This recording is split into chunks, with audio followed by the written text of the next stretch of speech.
আলাইকুম সুপ্রিয় দর্শক, আপনাদের ভালোবাসা আসলাম এক অসহায় মেয়ের কাছে। আমরা শুনবো তার জীবন কাহিনী। আসসালামু আলাইকুম। ওয়ালাইকুম আসসালাম। আপু কেমন আছো তুমি? আলহামদুলিল্লাহ ভালো আছি। আপনি কেমন আছেন? আল্লাহ তালা খুব ভালো রাখছে। তো যাই হোক, তোমার নামটা কি জানতে পারি? আমার নাম মুসাম্মদ লিজা। লিজা। তোমার হোম ডিস্ট্রিক্ট কোথায়? নওগাঁ। নওগাঁ জেলা না? আছে। তোমার ফ্যামিলি থেকে কে আছেন? আমার ফ্যামিলিতে মা, ছোট দুটো বোন আছে। মা, ছোট দুই বোন। তোমার আব্বু আমার আব্বু নাই, মারা গেছে। মারা গেছে। তো যাই হোক, কী হয়ে মারা গেছে? রোড অ্যাক্সিডেন্ট ছিল। আচ্ছা, যাই হোক, আমাদের ক্যামেরার সামনে আসছো, তুমি কী জন্য আমাদের ক্যামেরার সামনে আসছিলা? আসছি সত্যি কথা বলতে, আমাদের নওগাঁ জেলায় আমাদের যৌতুকের চাহিদা বেশি। যেহেতু আমি একটা মেয়ে মানুষ, আমার প্রাপ্ত বয়স হয়েছে বিয়ের জন্য। তো আমার ফ্যামিলি বলতে হচ্ছে আমার মা, বোন।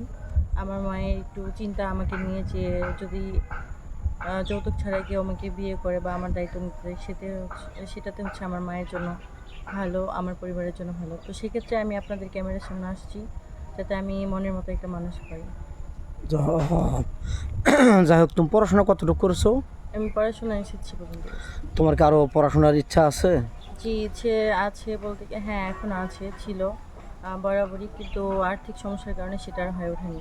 কেউ যদি তোমাকে কোনো প্রবাসী ভাই বা বাংলাদেশে কোনো ভাই এই ভিডিও দেখে তোমাকে ভালোবেসে বা বিয়ে করে তোমাকে আবার কলেজে ভর্তি করে দেয়, তুমি কি পড়াশোনা করবে, চালিয়ে যাবে? হ্যাঁ, অবশ্যই, এটা তো আমার জন্য সুখবর, আলহামদুলিল্লাহ। কেউ ভিডিওটা স্কিপ করবেন না।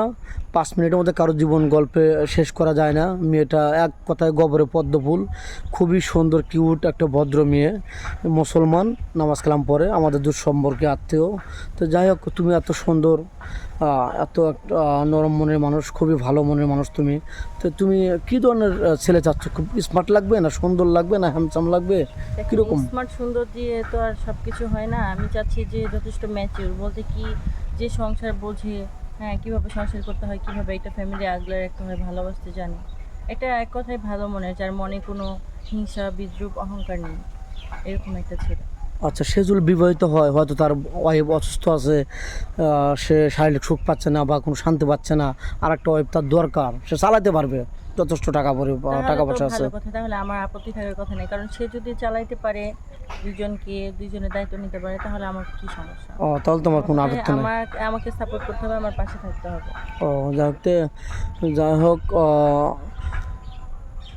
কোনো দাঁড়িয়ালা ভাই তোমাকে বিয়ে করতে চাইলেন, তোমার কি কোনো আপত্তি থাকবে সেক্ষেত্রে? না, দাড়ি তো নবীর সুন্নাত, এটা ভালো কথা। সবাই তো এখন রাখে না, 2024 সাল।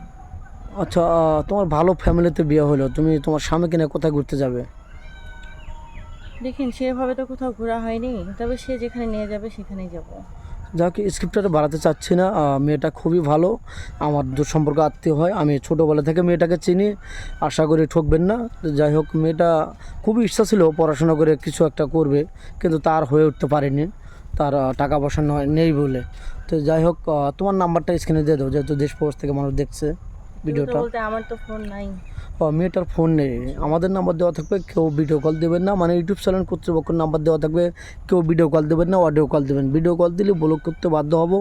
ভালো থাকবেন, সুস্থ থাকবেন, এই বলে শেষ।